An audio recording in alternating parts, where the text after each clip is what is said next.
Welcome to this episode of Eureka.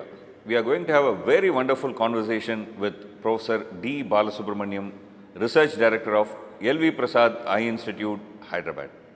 He is not only an accomplished researcher, but also a great science popularizer, a winner of Kalinga Award. Let's take a look at his brief biography. Professor D. Balasubramanian has an illustrious scientific career. He has done his academics in basic sciences and research on the biology of the eye diseases. Professor Balasubramanian has held various eminent positions in scientific fraternity. Notable among them are Director of Research at L.V. Prasad Eye Institute in Hyderabad and Professor and Dean at University of Hyderabad. Professor Balasubramanian has also been conferred with several prominent awards like the Padma Shri in 2002 and the Kalinga Prize for the popularization of science from UNESCO. Thank you, sir. Thank you for being with us, and we value your presence here. I'm sure our audience are going to enjoy this program and benefit from this.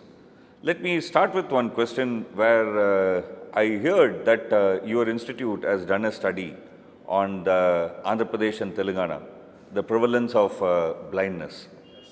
Can you tell us about it? Yes. Blindness can come in a variety of ways. Generally, you define blindness, someone is blind, not necessarily because you cannot see at all, but what I see at 60 feet, you can't even see at 3 feet. What they call 360 vision. Okay. You can read like this and so on, but in essence, you can't drive a car, you can't drive a scooter, something of that kind. This is the definition of the World Health Organization of what blindness is. Okay. So if you look at this 360 vision as your blindness thing, we did a survey of chosen areas, what is referred to as epidemiology survey, and found amazingly that 1.8% of Andhra Pradesh and Telangana are blind. That is 1.8% of the population in Andhra Pradesh and Telangana are blind, according to the definition of 63. That's and right. if you extrapolate it to the all over India, roughly we can think about 1.8% of the Indian population. Of the Indian population. And that would mean approximately 35 to 38 million people. 3.5 to 3.8 crore people in India are 360 blind. And that's a large number. Large number. Okay, it probably is, larger than the population of several countries in the world. Yeah, exactly. So then we ask, what are they blind due to? Remember, blindness can be because of a variety of reasons. The eye has many parts. So when you looked at the causes of blindness, for example, if you don't wear glasses, your vision is not very good, right? And if you don't wear glasses and your power is very bad, you are essentially blind, right? How long does it take to treat this? 5 minutes? Walk to a shop? Look at a board, say, can you read this, can you read that? I'll give you a pair of glasses, you're okay. This kind of a blindness, which is defective, uncorrected, refractive error, accounts for 10% of this 1.8%. So you mean to say that this 10% is completely curable? 3 million to 3.5 million Indians can be cured in 10 minutes if they are only refractive index blindness, wearing glasses. Why don't they wear glasses?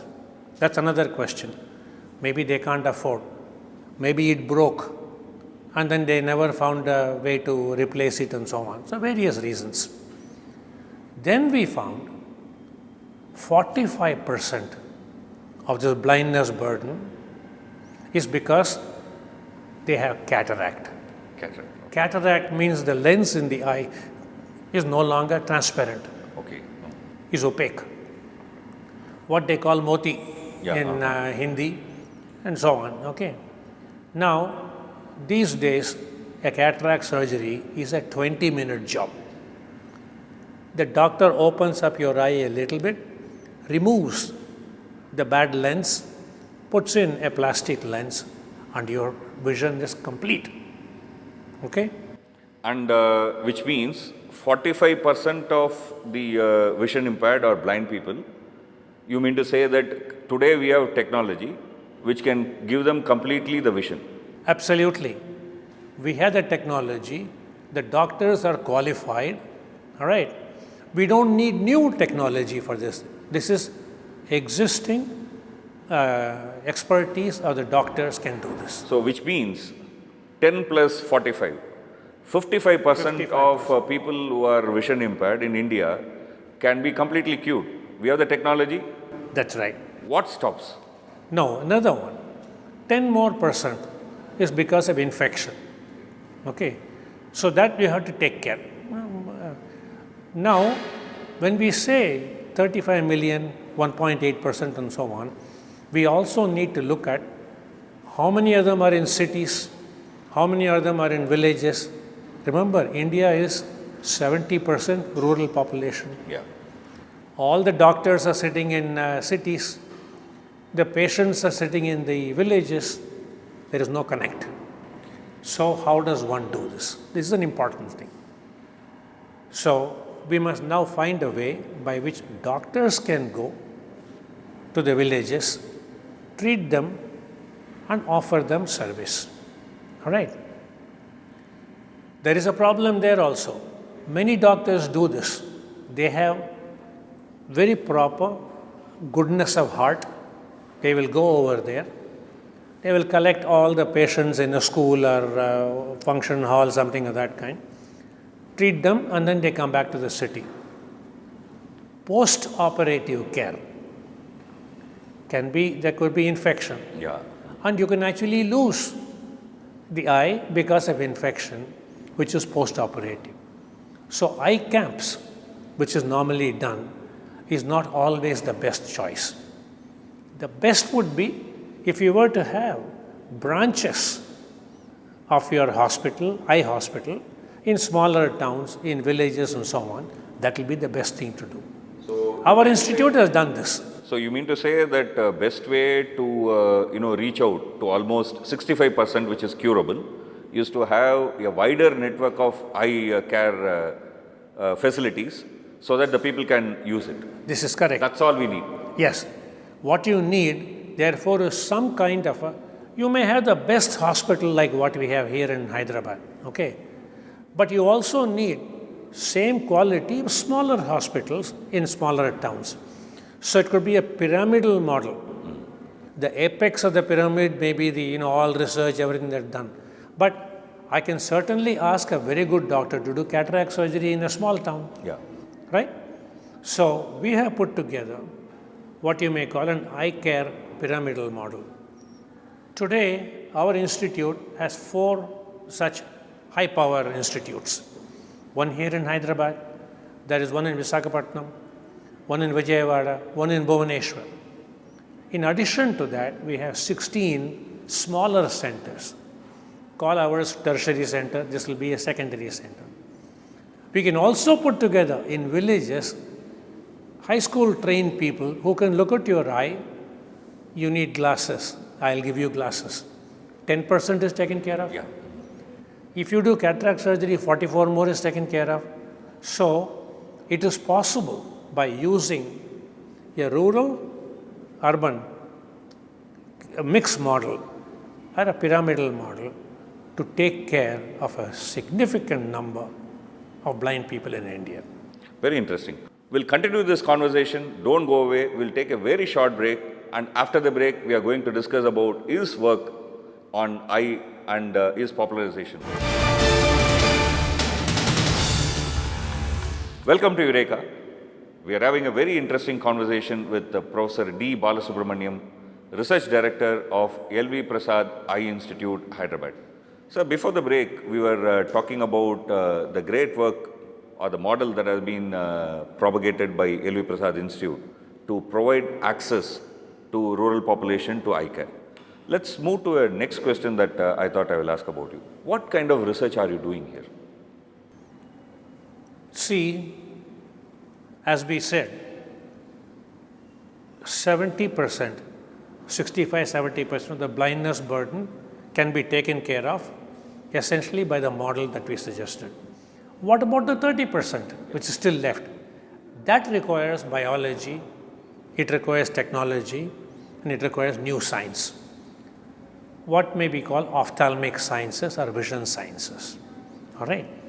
Much of the work that is being done here in our institute, apart from the clinical work, also involves basic biology of the eye. Give you one example.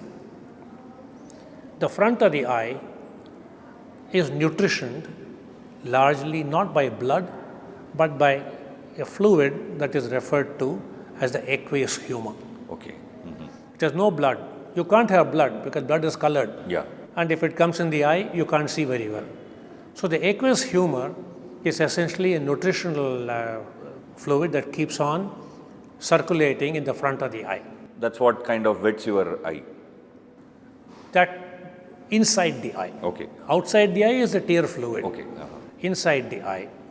Now, it's like a pump that keeps on operating, providing nutrition to the cornea in the front, to the iris in the back, and all that thing. Okay. Now, since it's a pump, suppose something goes wrong with the pump. Something wrong with the pump. With the pump, the pressure can build up. It's just like in a siphon system. Yeah. The pressure builds up. Remember, the eyeball is stuck inside the skull. It will keep on bloating. There's no place it can bloat. So the pressure will then hit the optic nerve. When it hits the optic nerve, you will slowly lose vision. This disease is called glaucoma. Okay. Glaucoma is essentially the slow death of the optic nerve. Slow death of the optic nerve. Of the optic nerve, therefore vision will be lost. Now, how does one detect it? What does one do? Can we put in a new valve there? Just like people put for heart and so on? This is one. The second thing is, what are the causative factors? Are there any particular genes involved? So is it a genetic thing? These are areas that we work on. Second thing, behind the lens and everything is the retina. Retina is the place where the light falls and makes the image. Retina can also have a problem. Retina is nutritioned by blood vessels. With age, you could have a problem because many of the diseases of the eye are age-related. Okay. Cataract, for example, age-related. Retina also has an age-dependent difficulty. One of them is referred to as age-related macular degeneration. Okay. We are trying to find out the reason behind this, and can we therefore put in the proper cells to replace the cells that are slowly dying. Okay. This is related to stem cell This will be related to stem cells, related to also making the stem cells, making the retinal cells, put them inside and so on. Okay. This is the third kind of a thing. And the fourth, this part of India, particularly people within the community, they marry within the community, what they call consanguineous marriages. The idea of a marriage is to bring genes together. Okay. But in the community, the number of genes is always limited, and you still keep on exchanging the same genes and so on. If there is a difficulty, it will run in families. We see that, in particularly southern part of India and certain communities. So the genetics becomes important. So we do genetic counseling. Fourth thing, a child is born. As the child grows in the womb of the mother, the eye keeps on developing. The eye fully develops only after the child is born.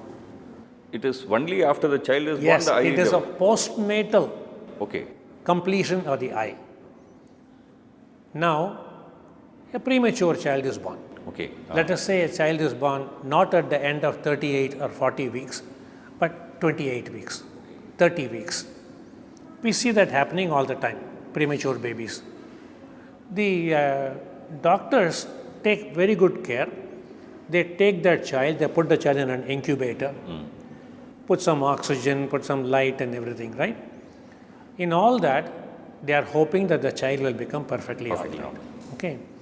But putting in the incubator, putting oxygen can also affect the retina. Oh. Okay. And so the child that, remember, the retina is not completely formed. Yes, yes. Okay.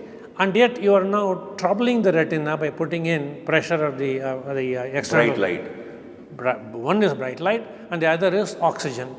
He has to breathe. Yes. Okay. So something is good, something is not so good. And the child, if you're not taken care of, can turn blind. This will be called retinopathy of prematurity. What our doctors and our scientists do is to run to every child care hospital in Hyderabad, all the 20, 30 of them. Look at the preemies and treat the premature children before any kind of a damage happens. Okay. So research can on one hand be completely laboratory research. Second kind of a research is what you call translational. You translate what you see in the laboratory bench to the bedside, what they call a bench to bedside. And with the pyramidal model, it's a bench to bedside to the community. Community. Okay. So the entire There's the entire chain that is taken care of. The chain operates.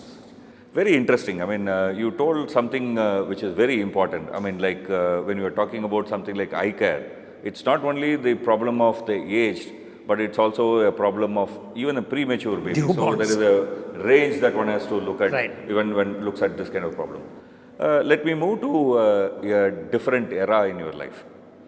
Before you came into this institute, L.V. Prasad Eye Institute, you were part of the CCMB. Yes. You were also a director of it for some time. What kind of work were you doing there? And how does it relate to your current assignment? It seems to be very different. You know, I mean, it's a Yes, it fundamental is. research institute working on molecular biology, and here you are on Eye Institute, which takes care of vision issues. How does it connect? Remember, I trained as a chemist. You were trained as a chemist. And trained as a chemist largely because I chose to be a chemist Okay. thanks to my teacher. It's almost always a very good teacher kind of inspires you to do something. So I went ahead and did my MSc and my PhD in chemistry. At that time, we were talking about the 1960s and 1970s. Lot of new biology became understandable. Okay. What is DNA? What are proteins? And you look, they are all chemical molecules. So you study the same chemistry of different molecules, biological molecules, what is called biochemistry. Now, some people concentrated on DNA, genetics and so on. Some people like me concentrated on proteins. Proteins, DNA is the master switch molecule in the cell. Protein is the actually action molecule. The DNA tells you, you must do this. And RNA makes the protein. Protein does the job. The actual work is done by the protein. The actual workhorse is the protein. And my understanding was, my idea was to understand at least some of the proteins. Some of the easy proteins to work with are the proteins sitting in the eye. Proteins in the eye. In the lens of the eye. Lens of the eye. Yes. What is it? It's called crystallins. Okay. So I began working on crystallins. What is their structure? How are they put together? What is the architecture? What is the function? What happens with time? And so on. Let me understand this. So the eye lens is not a glass. It is made up of protein Yes. and it works like a lens. That's what you are saying. It's very interesting. We'll continue this discussion, but we'll take a very short break and Sure. we'll come back and then continue this discussion. Don't go away. We are having a very interesting conversation. We'll continue this, Eureka. Welcome back to Eureka. We are having an interesting conversation with Professor D. Balasubramaniam, Research Director of LV Prasad Eye Institute. Before the break, he was telling us a very interesting information. Do you know the eye lens through which we are able to get our vision is not a lens in an ordinary sense. It's not made up of glass or some other crystal material, but it's a protein. You said, sir, it's a protein. Yes. Can you just elaborate a bit on this? Now, ordinary glass is made of silicon dioxide, Yeah, sometimes quartz. yeah, Okay. Biological glass is made of proteins and lipids and so on. Okay. Now, these proteins in the eye lens, each one is a small transparent ball. each one is a small transparent ball. It's like sago or sabudana. Oh, Okay. Now, when you cook or boil sabudana, suddenly what was a white disc will now become a transparent thing. This is exactly similar to what we have in the lens of the amazing. eye. Okay. And they're all packed together, just like in any other lens and so on. And they focus the image onto the retina and so on. All right. So I kept on studying them and I wanted to understand what will happen during cataract. What happens to the proteins in cataract and so on. Now, you can be sitting in CCMB, Center for Cellular Molecular Biology, studying the proteins with no understanding at all of what happens to the patient. It was at this time that LV Prasad Eye Institute started. And it was just an ideal opportunity for me to move from basic research into translational research. So I tied up with LV Prasad for about 10 years and then decided I don't want to be in CCMB anymore. I will resign, come over and join here. It has been one of the nicest decisions I could ever make. Interesting. From basic research to a translational research where your work gets to the bedside and to the community. And to the community, I think it would have been a very fulfilling experience for you, I'm sure. I think it has been. As a person who has worked on molecular biology, currently there is a huge controversy going on in this country about genetically modified organisms and also genetically modified food. What's your view on that? There has been an unnecessary controversy that got started with respect to genetically modified food in particular. People talk about GMO, genetically modified organisms.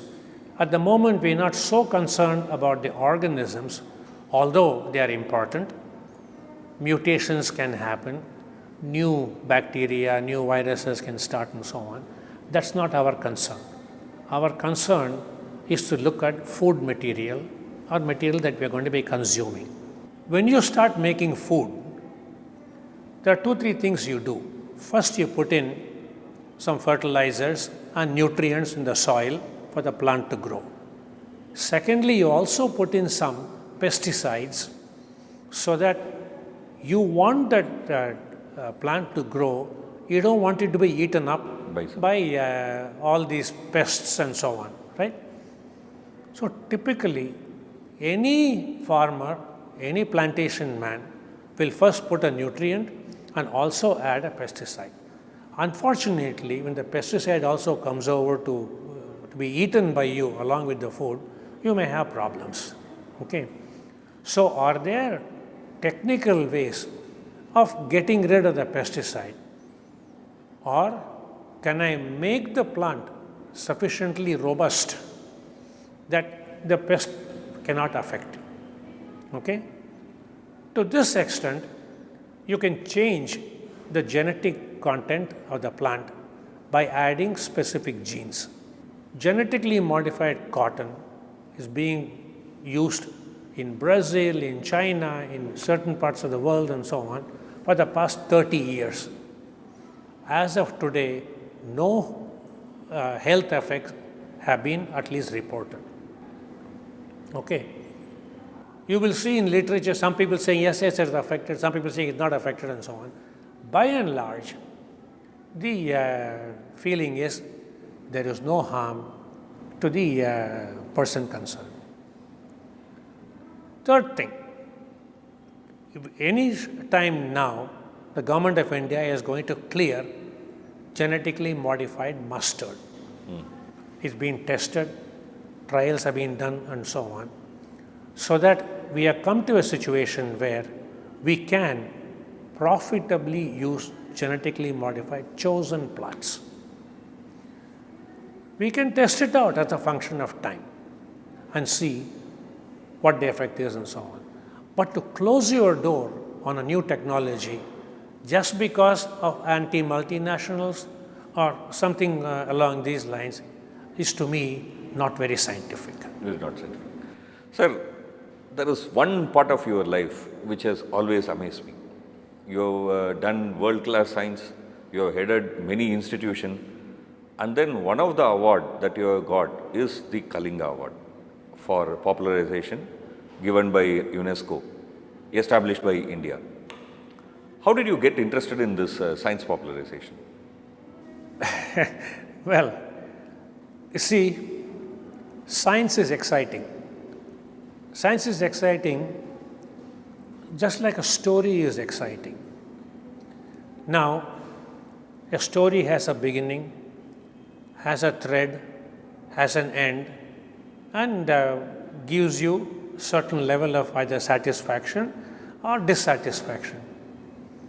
Any scientific endeavor starts with some initial ideas, assumptions, and so on, and you go through it completely logically.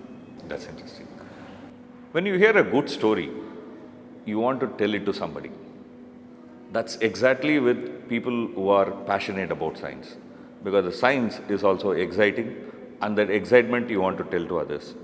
And the guest of ours today, Dr. D. Balasubramaniam, Research Director of L.V. Prasad Eye Institute, Hyderabad, is absolutely amazed and passionate about his area of work and also the whole science, and he contributes regularly popular science. Thank you, sir. Thank you for your Thank time. you. And we are glad that you have been able to spend time with you, and we are very much benefited by this conversation. Thank you very much. Thank you, and we will meet in our next episode of Eureka in a conversation with another expert.